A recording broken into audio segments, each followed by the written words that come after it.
नमस्कार दोस्तों, स्वागत है आप सभी का आपके अपने यूट्यूब चैनल एजुकेशन मित्र भाई शिव कुमार सर में।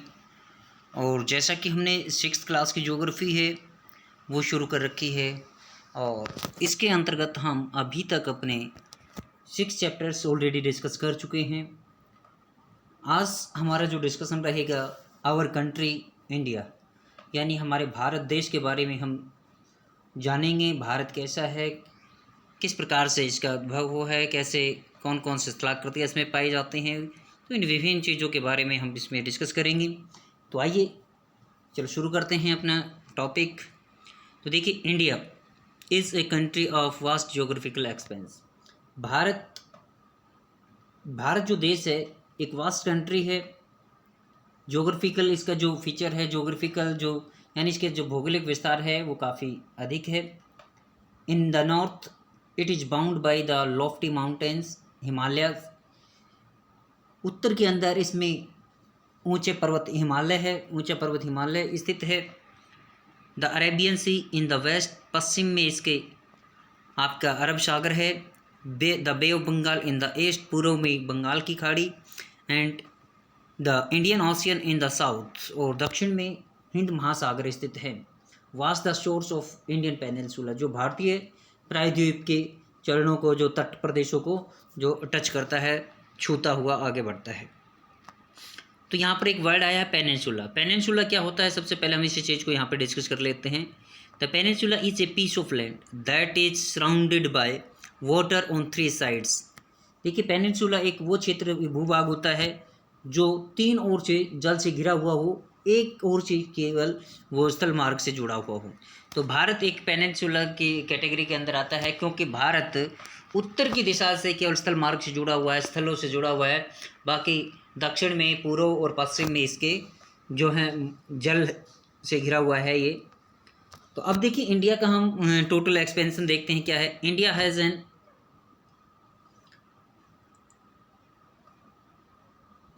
Area of about 3.28 million square kilometre. Bharat का जो क्षेत्रफल है वो 3.28 लाख वर्ग किलोमीटर है।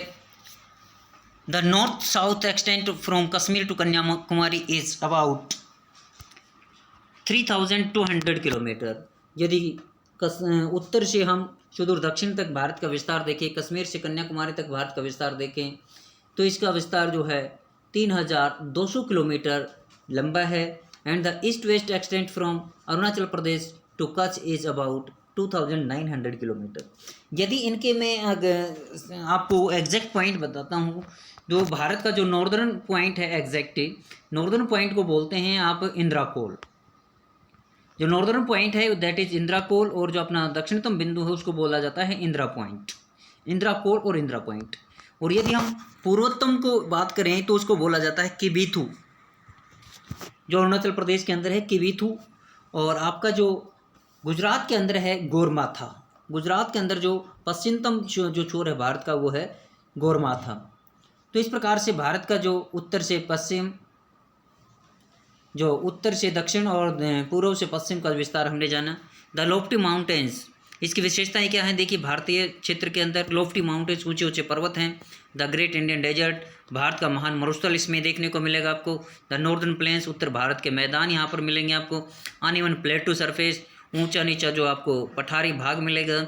एंड द कोस्ट, तटीय प्रदेश मिलेंगे। And island present A diversity of landforms, और इस प्रकार से जो द्वीपीय समूह हैं इन सभी को मिलाकर के भारत में विभिन्न प्रकार की जो स्थलाकृतियों की विविधता हमें देखने को मिलती है। इस 3.28 मिलियन स्क्वायर किलोमीटर के अंदर ये विविध प्रकार की जो स्थलाकृतियाँ हैं वो हम देख पाते हैं भारत के अंदर। There is a great variety in the climate. यदि भारत की जलवायु के बारे में डिस्कस करें तो जलवायु के अंदर भी आपको विभिन्नता देखने को मिलती है। ये भी अलग अलग स्थान पर अलग अलग पाई जाती है। वेजिटेशन अलग अलग स्थान की अलग अलग है, और साथ ही साथ यहाँ पर जो जीव जंतु पाए जाते हैं, जंगली प्राणी पाए जाते हैं, वन्य प्राणी पाए जाते हैं, ये भी अलग अलग स्थानों पर अलग अलग विशेषताओं के साथ पाए जाते हैं। और यहाँ की जो लैंग्वेज एंड कल्चर है, यानी भाषा और संस्कृति है, वो भी अलग अलग स्थानों की आपको अलग अलग देखने को मिलती है। तो इस प्रकार से देखा जाए, इन दिस डाइवर्सिटी, इस विविधता के अंदर वी फाइंड यूनिटी, हमें इस विविधता के अंदर एकता नज़र आती है। That is reflected in traditions, जो कि हमें अपनी परंपराओं के अंदर परिलक्षित होती है। That bind us one nation, जो कि हमें एक राष्ट्र में पिरोती है, एक राष्ट्र में बांधती है। यानी कि हम किसी भी राज्य के हों, हम हरियाणा से हों, पंजाब से हों, उत्तर प्रदेश से हों, हिमाचल से हों, झारखंड से हों, लेकिन हम सभी मिलकर के क्या बोलते हैं, we are Indian, we all are Indian, हम सभी भारतीय हैं। यानी हमारी एकता का जो प्रतीक है वो भारत देश है। India has a population of more than 120 crore since the year 2011। 2011 के यदि जो आपके आंकड़ों को देखा जाए तो भारत की जनसंख्या जो है 120 करोड़ से ज़्यादा है। It is the second most populous country of the world after China, और विश्व के जो सबसे घनी आबादी वाले देश हैं उनमें ये दूसरे नंबर पर आता है चाइना के बाद। यानी चाइना के बाद भारत दूसरे नंबर पर है। लोकेशनल सेटिंग देखिए, अब भारत की जो स्थिति क्या है, इस स्थिति के बारे में हम जरा गौर करते हैं।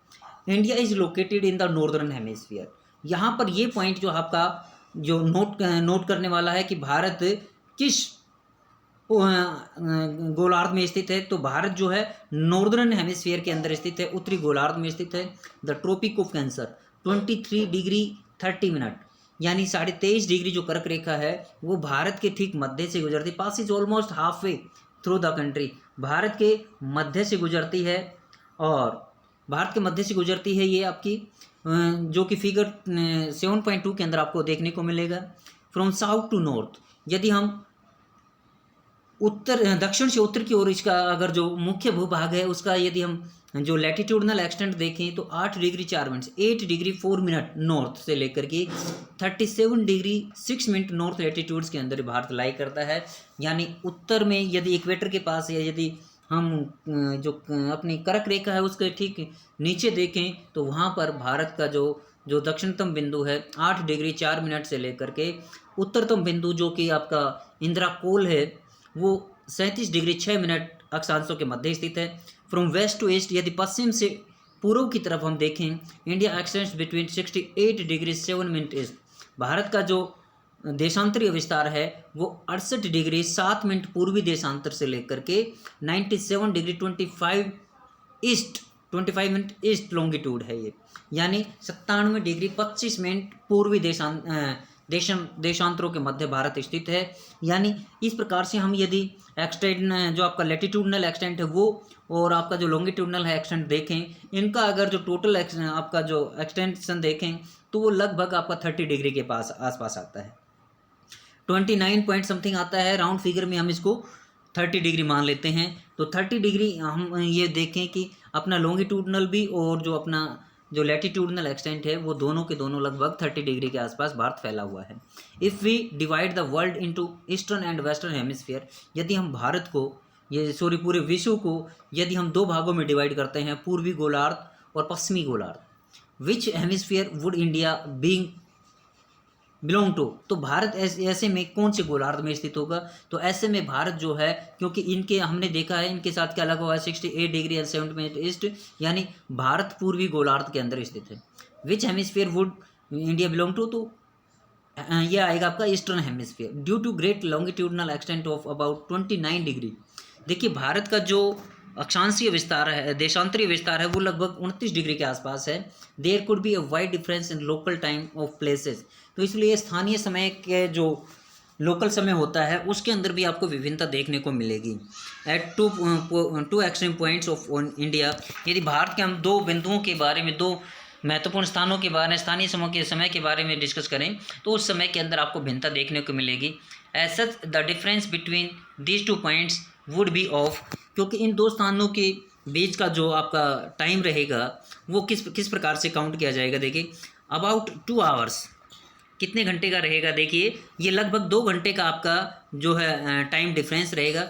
As you have learned earlier, जैसा कि हम पहले ही जान चुके हैं, the local time changes by 4 minutes for every 1 degree of longitude. यदि हम एक देशांतर डिग्री चलते हैं तो एक देशांतर डिग्री को चलने में हमें 4 मिनट का समय लगता है। इस प्रकार से राउंड फिगर में हमने जाना था कि भारत का जो 29 पॉइंट समथिंग जो अपना लॉन्गिट्यूडनल एक्सटेंट है उसको हम 30 डिग्री मान करके चलते हैं। तो इस प्रकार से 30 × 4 देखा जाए तो 120 डिग्री 120 मिनट्स हो गए, आपके लगभग 2 घंटे हो गए। यही कारण है the sun rise is about 2 hours earlier in the east. Arunachal Pradesh का जो आपका किबिथु क्षेत्र है वहाँ पर सूर्य जो है 2 घंटे पहले उदय होता है। Then in the west Gujarat के अंदर जो आपका गोरमाथा है वहाँ पर 2 घंटे सूर्य उदय देरी से होता है, 2 घंटे देरी से सूर्योदय होता है। यह ऑलरेडी रेड अर्लियर, आप पहले ही पढ़ चुके हैं। Why the local time of longitude of 82 degree and 30 east has been taken as the Indian Standard Time. आप पहले ही जान चुके हैं कि भारत का जो 82.5 डिग्री पूर्वी देशांतर रेखा है उसको भारतीय मानक समय रेखा क्यों माना गया है। देखिए हमने देखा था यदि हम 68 डिग्री एंड जो 7 मिनट है 97 डिग्री 25 ईस्ट है, यदि उसको दोनों को जोड़ करके दोनों को ऐड करके 2 से डिवाइड करते हैं तो आपका ये आएगा 82 डिग्री एंड 30 ईस्ट। और इन दोनों को डिवाइड करने के बाद जो ये रेखा यहाँ से गुजरी है, जो ये रेखा का मान है, इस रेखा को हमने अपना IST मान लिया गया है, इंडियन स्टैंडर्ड टाइम मान लिया गया है। और ये रेखा जो उत्तर प्रदेश के मिर्ज़ापुर के पास, मिर्ज़ापुर डिस्ट्रिक्ट जो है वहाँ पर नैनी के पास से गुजरती है, नैनी के पास से ये गुजरती है। और आपके जो 3 स्टेट्स हैं, अब जो 3 स्टेट से होकर के नीचे की तरफ गुजरती है, यानी 3 स्टेट्स पर इसके अंदर ये जो टाइम है लगभग सेम वही समय होता है। तो टाइम इसलिए लिया गया। दिस मेरिडियन और longitude is also termed as the standard meridian of India, और इसी को भारतीय मानक समय रेखा माना गया, भारतीय मानक मध्याह्न रेखा माना गया है इसको, इस रेखा को 82.5 डिग्री को। अब ये आपने जाना कि किस प्रकार से ये। अब यहाँ से देखिए इंडियाज़ नेबर्स, भारत के पड़ोसी देश देखिए। There are 7 countries that share land boundaries with India. देखिए 7 ऐसे देश हैं जो भारत के साथ जो अपनी बाउंड्री शेयर करते हैं, अपनी सीमा शेयर करते हैं। फाइंड आउट नेम्स, उनके नाम बताइए। तो इधर आपको दिखाई दे रहा है ये आपका अफ़गानिस्तान है, ये आपका पाकिस्तान, ये आपका चाइना 2 हो गई, 3 हो गई, नेपाल 4 हो गया, भूटान आपका 5 हो गया, नीचे आपका बांग्लादेश 6 हो गया, और ये म्यांमार है, ये 7 हो गया। ये अपने भारत देश के जो स्थलीय भागों को छूते हुए हैं देश हैं 7, जो कि इसकी सीमाओं को टच करते हैं। आप द्वीपीय देश देखें तो द्वीपीय देश के अंदर अपना श्रीलंका आ जाता है नीचे, और इधर ये मालदीव आ जाता है अपना। तो इस प्रकार से ये द्वीपीय देश हैं जो कि भारत के साथ अपनी सीमा शेयर करते हैं। ये India and it's neighbouring countries के बारे में आपने जान लिया होगा। देखिए ये आपका इंडिया का यदि तटीय रेखा देखा जाए तो इधर अंडमान एंड निकोबार आइलैंड है, ये आपका इधर आपका लक्षद्वीप है, ठीक है। तो ये आपकी जो अरेबियन सी है, ये बे ऑफ बंगाल है आपकी। तो इस प्रकार से अपना जो इंडिया का मैप है इसके अंदर हमने देखा है। अब यहाँ पर इंडिया का जो पॉलिटिकल मैप है इसके अंदर विभिन्न राज्य, ये आपका लद्दाख जो अभी क्या बनाया गया, UT बनाया गया है, लद्दाख और जम्मू कश्मीर को जो यूनियन टेरिटोरीज बनाया गया है। अब देखा जाए तो भारत के जो हैं 28 राज्य और 8 केंद्र शासित प्रदेश हो गए हैं। तो ये विभिन्न आपके international boundaries, state boundaries, Himachal Pradesh, T for Tripura, C for ये डॉट लाइन ब्लैक पॉइंट दिखा रखे, capital city, national capital Delhi के बारे में, ये इस प्रकार के जो मैपिंग दिखा रखी है आपकी। ये कवरती जो है ये आपकी लक्षद्वीप की राजधानी है इधर, और इधर अंडमान एंड निकोबार की आपकी पोर्ट ब्लेयर राजधानी है इधर यहाँ पर। तो इस प्रकार से the political map of India है। यहाँ पर देखिए Telangana become the 29th state of India in 2014। देखिए 2014 के बारे में ये बता रहा है कि 2014 में तेलंगाना जो हो 29th स्टेट बना था, लेकिन 2019 में हमने देखा था कि जो जम्मू कश्मीर को किस प्रकार से वहाँ से धारा 370 हटा करके उसको 2 UTs में जो है चेंज किया गया। तो इस प्रकार से हमारे स्टेट्स हैं वो 28 हो गए हैं, और दादर और नगर हवेली दोनों जो अपने UTs थे उन दोनों को मिलाकर के एक बना दिया गया है। तो 2 UTs आपके उधर से हुए थे तो 9 UT बनने चाहिए थे, लेकिन दादर नगर हवेली दोनों को मिक्सअप करके एक बना दिया गया। तो आपके 8 यूनियन टेरिटोरीज हो गए हैं, यानी 28 राज्य और आपके 8 यूनियन टेरिटोरीज हैं। Of this countries from the figure 7.1, यानी इनके नाम बताने थे जो हमने ऑलरेडी ऊपर डिस्कस किए हैं, या आपके 7.1 के अंदर जो फिगर में दिखाए गए थे भारतीय मैप के अंदर। तो how many of this countries do not have access to any ocean और सी, यानी ऐसे कौन से कंट्रीज हैं जो कि समुद्र तक अपनी पहुंच नहीं रख सकते हैं या महासागर तक जो नहीं हैं। तो ऐसे में आपका जो आपका नेपाल है, नेपाल वाला जो कंट्री है, भूटान है, इनका जो है समुद्र तट के साथ जो जुड़ाव नहीं है, बाकी जो इनके साथ हैं। अच्छा, इसके बाद जो अपने आते हैं across the sea to across the sea to the south. यदि दक्षिण के अंदर हम देखें, लाई और आइलैंड नेबर्स, हमारे जो द्वीपीय जो पड़ोसी हैं, श्रीलंका एंड मालदीव्स, ये हमारे दो द्वीपीय पड़ोसी देश हैं। Sri Lanka is separated from India by पाक स्ट्रेट। जो पाक स्ट्रेट है, स्ट्रेट का मतलब होता है जो जल संधि होती है, एक जो जल संधि है पाक स्ट्रेट, इसके द्वारा जो है श्रीलंका जो है वो भारत से अलग हुआ है, भारत के साथ जुड़ा हुआ है। इसी के साथ जो आप हमने जो दूसरे जो वर्ल्ड के मैप देखते हैं, उसमें नॉर्थ अमेरिका और जो साउथ अमेरिका है, जो इस्थेमस से पाक के द्वारा जुड़ी हुई, उसको जो बोला जाता है स्थल संधि बोला जाता है। इस्थेमस को स्थल संधि बोलते हैं और स्ट्रेट को जल संधि बोला जाता है।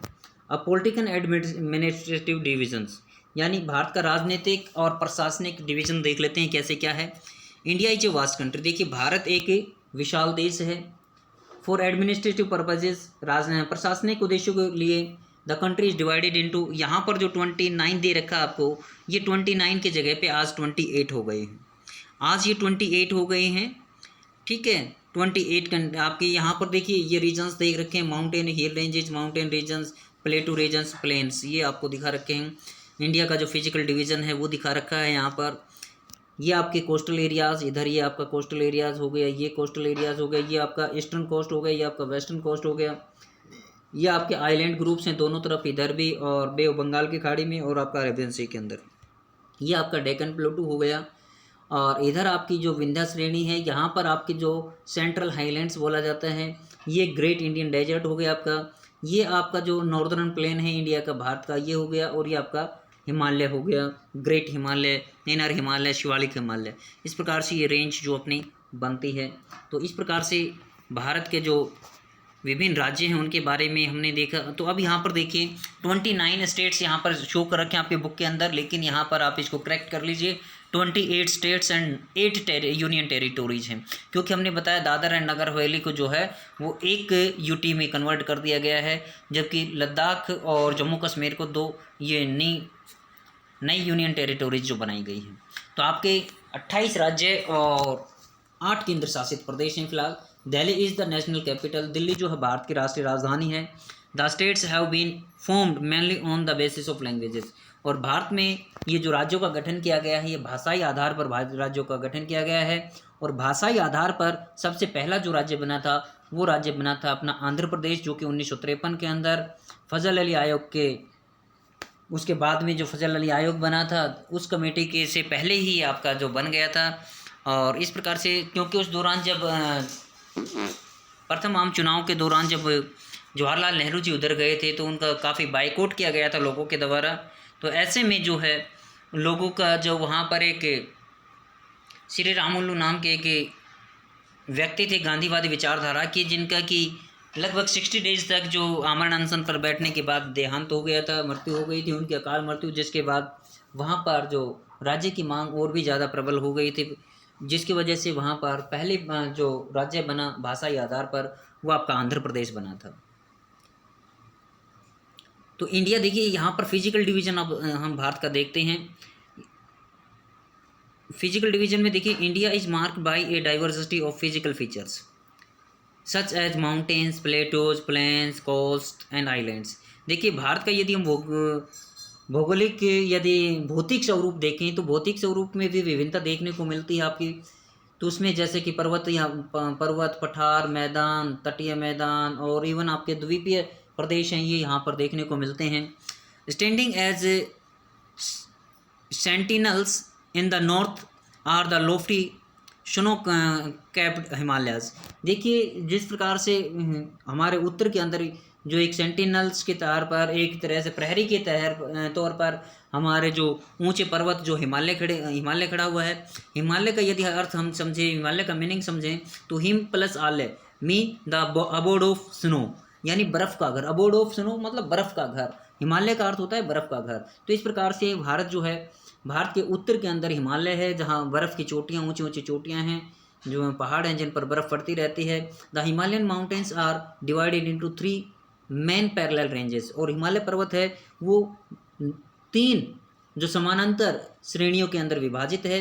The northern most is the great Himalaya, जो इसका उत्तरतम जो छोर है, उत्तरतम जो हिस्सा है उसको ग्रेट हिमालय, महान हिमालय और हिमाद्री कहा जाता है। हिमाद्री का मतलब वही एक बार फिर से, हिमाद्री का मतलब जहाँ बर्फ़ अधिक पाई जाती है, ऊंची चोटियाँ जहाँ पर बर्फ़ ये सारे साल बर्फ़ से कवर्ड रहती हैं। The world's highest peaks are located in this range, विश्व की सबसे ऊंची ऊंची चोटियाँ जो हैं वो इसी रेंज के अंदर, इसी श्रृंखला के अंदर पाई जाती हैं।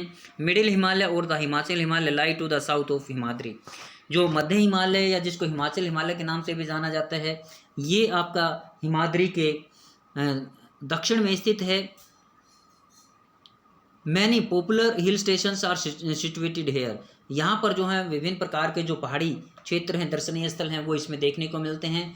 Find out the names of 5 hill station, यहाँ पर पाए जाने वाले विभिन्न प्रकार के जो पहाड़ी क्षेत्र हैं, हिल स्टेशन हैं, उनके नाम बताइए। जैसा कि आपका देहरादून है, कोटली दून है, पोटली दून है, और आपका जो नैनीताल है, हरिद्वार, ये आपके जो दर्शनीय स्थल, मसूरी, ये सभी इसी क्षेत्र के अंदर पाए जाते हैं। शिमला है, ये सभी जो पहाड़ी क्षेत्र हैं, दर्शनीय स्थल हैं, ये यहाँ पर देखने को मिलते हैं। The Shivalik is the southern most range, और जो शिवालिक जो रेंज है, शिवालिक जो श्रृंखला है, ये हिमालय की दक्षिणतम सीमा है, दक्षिणतम रेंज है, श्रृंखला है। उसके बाद जो आ जाता है अपना the northern plains lie to the south of the Himalayas, Himalaya के दक्षिण में उत्तर भारत का जो विशाल मैदान है वो पाया जाता है।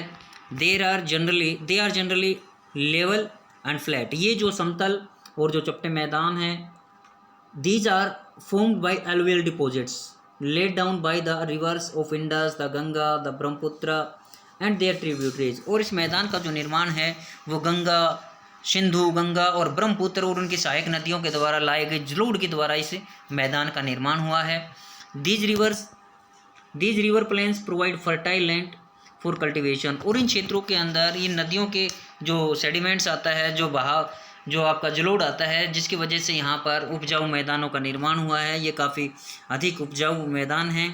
That is the reason for high concentration of population in this plains, और अधिक उपजाऊ होने की वजह से, क्योंकि कल्टीवेशन के लिए उपयुक्त क्षेत्र माने जाते हैं, और इसी वजह से यहाँ पर जनसंख्या का अधिक घनत्व पाया जाता है, सघन जनसंख्या इन क्षेत्रों में पाई जाती है। तो आज के लिए ये हम अपनी वीडियो में इतना ही जानते हैं। नेक्स्ट वीडियो के अंदर हम जो विभिन्न प्रकार के अपने जो पार्ट्स रह गए उनको डिस्कस करेंगे।